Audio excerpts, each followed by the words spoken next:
Ladies and gentlemen, the President of the United States, accompanied by Patrick Yos, President of the Fraternal Order of Police.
National Fraternal Order of Police Executive Board, representing nearly 400,000 officers nationwide, and they were with me right from the beginning, and we appreciate it. We won't forget. Your members are the backbone of American law enforcement, and we're deeply grateful for your service, and you have done great service indeed. We're also joined by our great Attorney General, Pam Bondi. Thank you, Pam, for being here. For generations, this institution has served as a powerful voice for the brave men and women who risk their lives to protect communities all over our country, and they do it as well as anybody or better. I was delighted to earn your endorsement in every one of my presidential campaigns where we did very well, record-setting well, and I'm proud to stand with you today as the most police president, I would say, without question, in the history of America. I don't think anybody's been more for the police than I am. In recent years, far-left radicals have vilified and targeted our nation's police with Marxist prosecutors and soft-on-crime politicians, making it impossible for you to do your jobs and do them the way you want to do them, and only you know how to do them. Under the Trump administration, those days are over. We're backing the men in blue, and we're back in the blue. Very honestly, we have some of the greatest people in the country sitting right around this table. We've ended the use of lawfare against police officers and terminated unjustified federal consent decrees.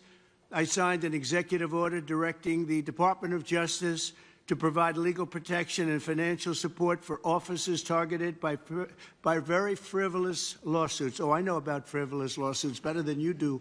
I can tell you I had my share of them. I ordered other federal agencies to boost funding for police recruitment, retention, and pay, and I've asked Attorney General Bondi to pursue the death penalty for anyone convicted of killing a police officer, which is very appropriate. Upon taking office, I declared a national emergency on our southern border, and we reduced the number of illegal border crossers released into the United States by 99.999%. You can't do much better than that. We've removed thousands of violent criminal illegal aliens from our communities as part of the largest deportation effort in American history. And just a few months into office, the national murder rate has plummeted by 28%. It's going down largely because of what you're doing. I'm also deeply grateful to the National Fraternal Order of Police for its resounding endorsement of the one big, beautiful bill, which is moving along very nicely with great support. It's a great bill. It's a bill that's going to cut taxes more than any bill we've ever put in the history of our country. It's going to cut costs and expenses by $1.6 trillion, which is the biggest cut in expenses ever. And it's going to do so many other things. You know, our country is doing record business right now. Record investment is coming in. Close to $15 trillion is already committed to come in for building new plants and factories. AI is big. Apple's investing $500 billion plus. They're all coming in. It also includes the largest investment in border security in our nation's history, equipping law enforcement with the tools to stop the invasion. I built a lot of wall, hundreds of miles of wall. Now we're going to build some additional wall where we feel we probably should build it after a little trial and error. and we're going to end up building more wall than even I built, and we built a lot. So I want to thank you for your support, and now let's get the bill passed. We want to get it passed through Congress without delay. In everything we do, we will give our police the respect and the protection and all of the resources that you need. I did that, as you know. Nobody wanted to do it before me, where I gave you the military equipment that was excess. They called it excess military equipment. You know that very well. I think every one of you benefited by that. It was in warehouses, billions of dollars worth in warehouses all over the country, and other presidents didn't want to give it to you. I did, and we gave it to you, and it helped out a lot and saved a lot of police officers' lives. I'd now like to ask Attorney General Pam Bondi to say a few words, followed by FOP National President Patrick Yoes, and then Washington, D.C.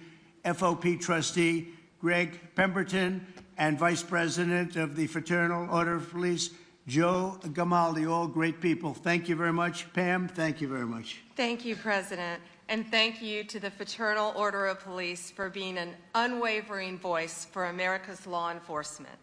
We all know there is no ordinary day in the life of a police officer. Each day, you leave your homes with complete uncertainty as to who you will encounter and what happens each day. You also stand on the front lines against cartels and foreign terrorist organizations while fighting the horrors of illegal drug and human trafficking. I was just in Poland this morning and arrived back not even 2 hours ago. And you have the respect of the entire world of law enforcement around this world. They respect all of you so much. Thank you for making all of us so proud on the worldwide stage. President Trump's Justice Department will do everything to protect you and to support all men and women who wear the badge in this country. We are fully committed to ensuring our local law enforcement officers have access to the resources, tools, and manpower you need to do your jobs. That means boosting recruitment and retention. We want the best and brightest to join your ranks just like you, and we want them to stay in your ranks. Last month, we announced $57 million in grant money available for law enforcement agencies to hire police officers. Through this funding, we anticipate nearly 1,200 new officers will be hired around the country. We're helping to pay for police officers' overtime and supporting President Trump's no tax on overtime. We've also made millions of dollars available for mental health and wellness programs for you around this country. We know how important that is.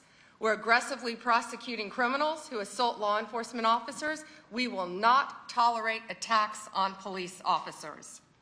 Since January, the department has brought 138 cases in 33 states against defendants who have assaulted our officers.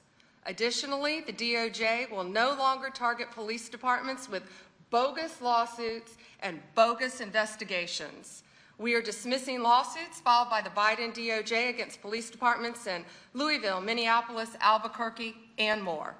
We're ending meritless investigations into Phoenix, Trenton, New York City, Oklahoma, and elsewhere.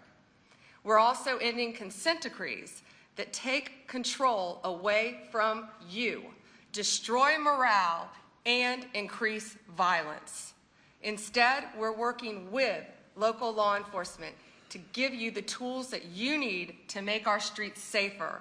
We believe in backing the blue, not just in word, but in action. The Biden administration slandered you, defunded you, and undermined your service. But we stand with you, we honor you, and we will not abandon you. Thank you on behalf of President Trump, the Department of Justice. We are 100% committed to standing with our nation's law enforcement. God bless you, and God bless America. Thank you. Thanks, Pam. Mr. President, first, thank you. Thank you for not only your support for law enforcement as the 45th president, but also your support as a 47th president and all the years in between. You've always been a steadfast supporter of the Fraternal Order of Police and law enforcement across this country. I want you to know on behalf of our nearly 400,000 members, we appreciate all that you do for us. With us today is members of our executive board. We also have members of FOP unions in major cities across this country, which have some very serious problems that we're working with, and we appreciate the opportunity to share with you some of our views and work together on this. You know, you made a promise to us, and I want to start by saying this. You made a promise that you were going to address overtime, tax on overtime, and that was a promise made in a new big bill. One big new bill is certainly making good on that promise. We thank you for that. You know, law enforcement officers, we find ourselves in a very difficult position where we're having a serious problem with recruiting retention, as you pointed out. The problem is the people who are working right now are working so many hours and they're forced to work overtime, and now they have the tax liabilities that are associated with being pushed into different tax brackets because of being forced to work. Not only that, they're not getting to keep the money they earn. So you, in a recruiting and retention standpoint, you show appreciation for what we do, recognize what we do in the community, and I want you to know that we're proud to support the bill. This is something that needs to be happening. A promise that you made, and we appreciate you carrying through with it, and know that we're a partner in it. You also made a number of other promises to us, and promises made that we appreciate. And I want to start with one of our first people I'd like to recognize. You promised, and here we're on our nation's capital, revitalizing the city and making it safe again. And no one knows that better than the person who lives it every day and leads the officers in the Metropolitan Police Department and our labor union, and Greg Pemberton. And I'll ask Greg to say a few words. Thank you, Pat, and thank you, Mr. President, for having us. My name is Greg Pemberton. I represent 3,000 police officers that work here for the Metropolitan Police Department in Washington, D.C. The crisis that we're facing, which frankly is more of a calamity, is a staffing crisis. We are authorized to have 4,000 sworn police officers here in the nation's capital. Unfortunately, as of today, we only have 3,190. Over 800 vacancies that we have here for this Metropolitan Police Department. And the worst part is that over the past 5 years, we've had a net loss of 600 police officers who've just left this agency in a mass exodus. And the reason for that is that our city council here in the District of Columbia has passed layers and layers and layers of legislation that prohibits our officers from being able to do their job. It exposes our members to administrative, civil, and even criminal liability, even when they go out and do their job properly. It has also stripped our members of their labor protections to fight off these frivolous complaints and these erroneous allegations of misconduct. It all makes for an environment that is almost impossible to keep these staffing levels what they need to be. Frankly, Mr. President, I think the nation's capital, the District of Columbia, is not just a city of 700,000 residents. This is the nation's capital, and it belongs to everybody. It belongs to every American.